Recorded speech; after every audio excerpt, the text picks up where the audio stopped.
So the Houston Rockets beat the Toronto Raptors 116-100, which takes their preseason record to 2-0. And I'm honestly so happy with this performance, and there's a few individuals that I really want to key in on. But before I go into detail, make sure you like the video, subscribe to the channel. If you want more Rockets content, please sub, there's more on the way. And I'd appreciate if you just gave the channel some help. There's also some links to my socials in the description if you're interested. But without further ado, let me just get right into it. So the Rockets today, honestly, it was such a good performance, and I understand it's preseason, but there's certain takeaways which just stood out to me so much. So first of all, I'm going to key in on this every single Rockets game. The rebounding. This was a team who could not rebound the ball at all last year, and they out-rebounded the Toronto Raptors by 12. You heard me, they had 52 rebounds to their 40, and a lot of that came from two people, Bruno Fernando and Tari Eason. I'm going to get onto them in a minute, but I'm going to say one thing right now. It's just a breath of fresh air to finally have a team that's rebounding the ball, that's hustling,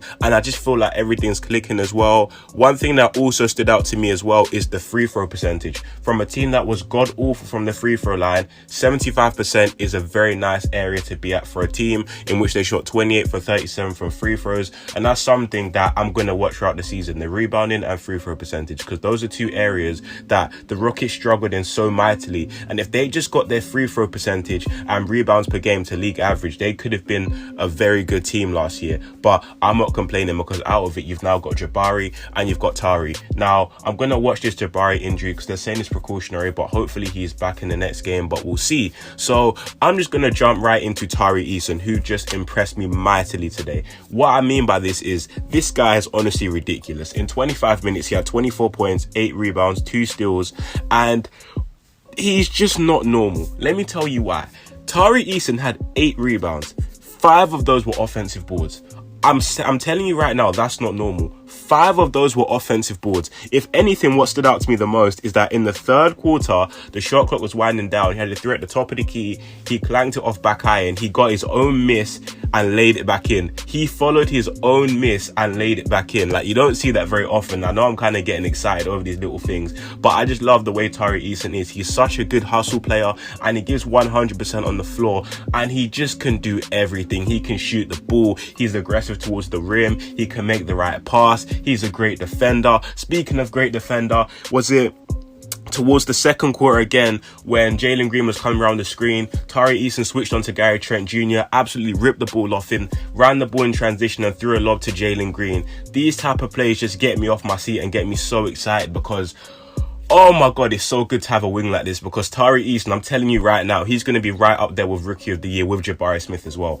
And I've ranted and raved about Tari Eason for the longest. You can go back to my old videos before he was even drafted. I've loved Tari Eason. He's proven me right. And furthermore, just showing that as a rookie, I genuinely think he's the best rebounding wing in the entire league. Apart from maybe Josh Hart, I don't really think anyone else in the league can grab rebounds the way this guy does. And that's a testament to his pure hustle and love for the game of basketball, because I genuinely feel like Tari Eason is just special. Like, his mindset, his ability, and just the way he is as a player is just a recipe for success. And I'm honestly intrigued to see how good he can become and if he can follow this up into the regular season. Now, moving on from Tari Eason, which was very hard to do because, as you can tell, I really do like talking about Tari. We are going to now talk about Mr. Jalen Green, and wow, like, I just love talking about this team a lot, but Jalen really is just showing his growth into his second year and kind of picking off where he left off from last year, because as a scorer, I just don't think there's many guys that can do what he can do. He's so skilled and it's unbelievable. Like, I remember I literally turned on the game and one of the first plays I see is Jalen Green blow by his defender, Euro step round Christopher Koloko and lay up. By the way, Koloko did have around 4 very big blocks this game, so this is no scrub. This is a very good rim protector, and Jalen Green is just Euro stepping around him and laying it in. Then I remember when I really just jumped off my seat when this guy towards the end of the shot clock just pulled up, was it in Scotty or Gary Trent Jr.'s grill, I don't even care, and knocked the 3 down from the top of the key off balance. I'm like, bro, this guy actually really has a lot of talent and is a very, very good scorer. But he did finish this game with 23 points or 7 of 16 shooting and 4 of 9 from 3. And one thing I've really noticed about Jalen Green is that he's not forcing the shots up like he did at some points last year. I feel like the offense is coming very naturally to him, and he's very good at picking his spots and getting to his spots and knocking down these shots at a very high clip. So this is something that I'm really going to be happy to see, and he's only going to get better in this department. So I'm not going to really talk too much about Green because you already know how much of a stud this guy is and how special he is. So we're going to move on to the next person, which is KJ Martin. Now, Kenyon Martin Jr., in my opinion, is a player who has really divided opinion for me in previous years. But in this game today, he was just a spark plug energy guy and led the team with a plus 25, even though plus minus is a bit of a funny stat. He still led the team, so I'm going to point it out anyway. He had 2 threes, couple of big dunks, 5 rebounds, and I just feel like he's giving Silas a massive headache, because what do you do? Because you've got guys like Tate, KJ Martin, Garrison Matthews, Tari Eason who play a similar position. Who's going to get these kind of minutes? Well, we know Tari's probably going to start, but the bench minutes between Garrison, even though you need some 3-point spacing, even EG a little bit, it's going to be interesting to see. But KJ's definitely putting the stamp down that he deserves minutes, because every time he's played, he's really impressed me, especially on the defensive side of the ball. He really looked locked in on that side, and KJ is just someone who's continuing to grow. And that report that came out, was it a couple months ago, that KJ potentially wanted out? I don't know if it's true or not, but he looks happy to me, and the more minutes he's getting, the more polished he's looking as a player in his own role, and I'd love to see him to continue to grow. But now I'm going to move on to the backup point guard position. Actually, let me talk about KPJ quickly. So not a monster game for KPJ, but he was alright. Finished with 15 points, a 4 of 10 shooting and 1 of 3 from 3. And yeah, like, I just thought I'd touch on him, but KPJ did have a solid outing. I'm not going to say he played bad, but I had to bring this bit up when in the third quarter, when he kind of just shook off Ken Birch with that little step back. Ken Birch went flying, just like, you know what, I ain't even going to try and recover and try and contest the shot because my ankles almost got snapped. Then KPJ just pulled up and knocked down the J from beyond the arc. That was very nice, and we just know KPJ is really shifty with it and has a very nice handle. But I would have liked to see a bit more of him, but at the end of the day, it's preseason, so do I really care? No, he had a very decent game, so we're going to move on now to the backup point guards. Now, what am I going to say about this? What's ironic is that Dacian Nix, Teo Maladone and Ty Washington all had 5 points, which is very ironic.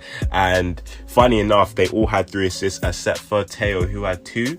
But one thing I'm going to say is that I wasn't too impressed with Nix today. He was 1 of 10 from the field, had 4 turnovers, careless turnovers, may I add, and was just kind of forcing up shots at times. And I don't know, it just didn't have his best game. However, there has been games previously where Dacian Nix has looked better, so I'm not gonna, kill him for that and crucify him. But I do like to say that in the 9 minutes that Ty Washington did play, I really do feel like the second unit was very, I can't really call it a second unit because it's preseason, but the unit he was in was very stabilized, and I feel like the offense just ran better when Ty Washington was on the floor. And even same goes for Teo Maladone in the 5 minutes he played. I must say he was pretty impressive, and I liked what I saw from him. Like, I want to see how he can potentially grow into this team.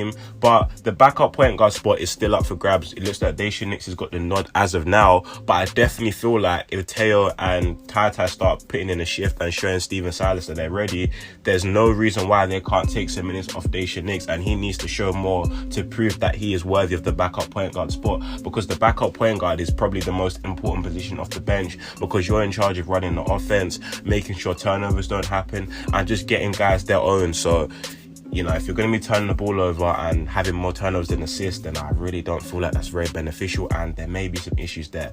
But I ain't really going to dwell on that. Bruno Fernando, bloody monster. He had 10 rebounds. You know what Bruno's going to bring to the table, just pure energy, pure hustle on the glass.